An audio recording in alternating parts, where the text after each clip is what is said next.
Ang mensahe sa Sardis, gising, may isang iglesia na mukhang buhay sa paningin ng tao. Aktibo, abala, maraming ginagawa. Ngunit nang magsalita, si Jesus isang nakakagulat na katotohanan ang kanyang sinabi. Ang alam ng marami, ikaw ay buhay, ngunit ang totoo, ikaw ay patay. Hindi tumitingin si Jesus sa ating reputasyon. Tinitingnan niya ang tunay na kalagayan ng ating puso.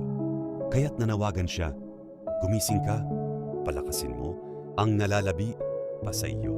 Marahil ikaw ay dating masigasig sa pananalangin, dating sabik sa pagsamba, dating naglilingkod ng buong puso. Ngunit ngayon, tila unti-unting nanlalamig ang iyong espiritu. Ang mensahe ni Jesus ay malinaw. Alalahanin mo ang iyong tinanggap. Sundin mo ito. Magsisi at bumalik ka sa Diyos. Ngunit may pangako rin siya sa mga mananatiling tapat. Ang magtatagumpay ay dadamitan ng puti at hindi ko kailanman buburahin sa aklat ng buhay ang kanyang pangalan.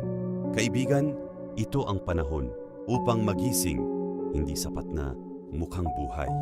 Kailangan nating maging tunay na buhay kay Kristo. Ang lahat ng may pandinig ay makinig sa sinasabi ng Espiritu sa mga iglesia. Hindi mahalaga kung ano ang tingin ng tao sa atin. Ang mahalaga ay kung ano ang nakikita ni Jesus sa ating puso. Gising, magsisi, at muling magningas para sa Kanya.